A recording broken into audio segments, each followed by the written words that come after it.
this kind of spirals into a completely different subject of the lies that we believe, right? The lies that we are told enough times to believe them. And for me, the biggest one that I hear every election year, because everybody loves to berate me for my stance on it, my stance is simply, until you give me a good choice, I'm not voting for anybody. Yeah, that you can't say that, dude. I know I can't say. I just said it. But you just got, you're about to get canceled. I know. Voting is a sacred right, but it doesn't count. Your vote doesn't matter, but you should exercise it. Especially not in Maryland. I would say local elections. Sure. Like local elections that count. You definitely have more control over that. But then you're saying, no, like if you haven't given me a good choice, I'm not going to vote. Right. That's where you're coming from? Yeah, no, that's where I'm coming from. That's your cult talking to you. Oh, okay, yeah. Sure, that's my... Because, more on that later in another episode. Because, no, I really believe that, like, that is part of your duty as an American, is to not, to me, it's part of, to hearken to our second episode, part of American values of, like, consent of the governed is not to sit there and allow your government to give you two bad choices. Yeah, and this is very consistent. It's not just this year.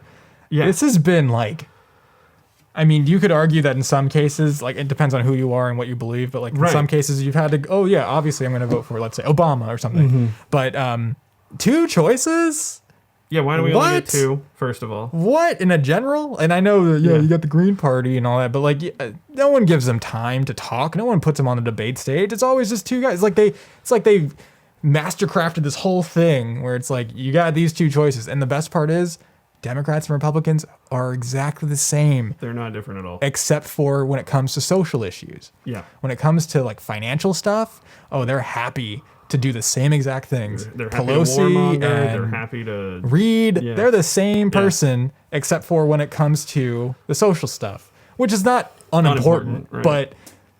But man, this is not, I don't know if I like this topic just because it's just, so you don't vote because you haven't gotten it. I vote when it matters. You vote when you feel like you have a choice to make. Yes. When it matters to you. You don't vote in, like, let's say the upcoming election. I'm not speaking for you, but let's say you're like, I'm not a fan of Trump. I'm not a fan of Biden. I'm not going to vote for either of these fools, and I'm not going to vote for the Green Party guy. I'm not going to vote for Kanye. I mean, you might vote for Kanye. I don't know, but no, I would not. That's also irresponsible. Yeah, but you're so in that instance. What was I getting at? So you're not voting. Okay, this is what I was getting at. What can we do as the American public, as the citizenry of the United States, if we are fed up with that two-party system, if we're like, it's just like this immovable beast that's the second lie. I'm saying it's like it. I know, but to me that's the second lie, because that always comes with like the when I bring up this conversation of why I don't vote when I think it's just down to bad choices, and how everybody else pushes back on me and saying that that's irresponsible somehow, because I'm like, a bad choice is a bad choice. Like, I don't it's going to be bad whether I vote or not. That's what you're getting at, right? Yeah. And to me, like, I view voting, I take voting, like you said it kind of jokingly, it's like your sacred right. I do consider it to be a sacred right. I do, personally. Mm-hmm. And so I just want to be clear, I was pretending to be the people who attacked you. I know. But yes, it is right, yes. And because it is a sacred right? That means that when I vote for someone, I have given a portion with this relationship between the populace and the government, the governed and the government. There we go. Sure. Got it. There is a relationship where I have power as a citizen. Mm-hmm. That's what consent to the government means. I have power. Yeah. When I vote for you, I hand my power to you. I would like you to represent me in this office. So on some level, I am now responsible for what you do. Right. So you're basically in this situation, you're like, well, I'm not going to vote for either of you. I'm not responsible for what you do. I'm not. That's kind of what it sounds like. No, that is. I mean, I guess I hear what you're saying. You are not responsible because you did not vote for them, because you didn't find the choice to be advantageous.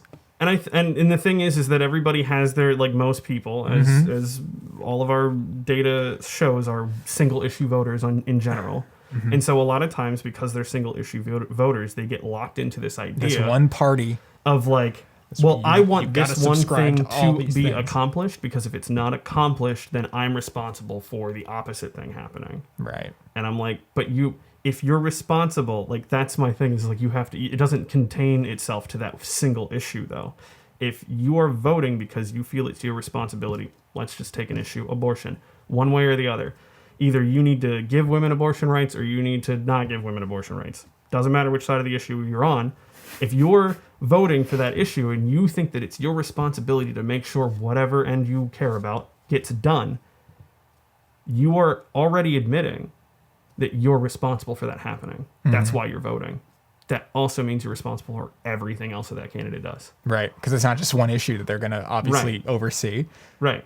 No matter what level of government they're in. I can't be a single issue voter. They're going to, let's talk about the president. They're going to bring in the next, like if a member of the judiciary, the Supreme Court, leaves or dies, they are responsible for getting another one in there. Yep. And they'll pick whoever they damn well please. And as long as they're... Congress will try to stop them if they don't like them. But it depends on who's in power in Congress. But yeah. And whether they agree with the president in that situation. But it's, what I'm saying is it's not just the one issue. It's everything. It's everything. The endless wars. Like, what? It's been 20 years almost since we invaded Iraq and like what? Afghanistan and Iraq. Thank you. Yeah. And like I said, both parties are exactly the same. Even though the Republicans put us there, we didn't get out when Obama came in. In fact, Obama had 8 years. Doubled down. Yeah. Yeah. And I mean, I don't give Trump a lot, but at least he tried to pull people out. Right. And the military were like, Nah, you don't have power here. Even though you technically, that is the only role that you have, is to command the military. Nah. Not this military. Anyway, but yeah, So you're voting on several issues. Right. Yeah. Well, you're voting for a person. You got to know, like, and I know that that's very difficult to do. You got to know who that person is. You got to know, really be able to have an apparatus to know what they're going to do. Right. And part of that requires you to know who's backing them. Right. Which I don't know why that's not, like, why we as a public have not demanded that, just outright. You mean financially? Yeah. Yeah. Who's backing these people? Who pays for their campaigns? That should be an open ledger. I don't know why it isn't. One of the many things that we don't have access to as a public. Because we don't bother, and this is the second lie. The second lie is that we believe that whole system is so much bigger than us, that it's out of our control, and that the only semblance, throw up our hands. The only semblance of power that we have over it is to is to pick one of the bad choices they give us. Yeah. That's the second lie.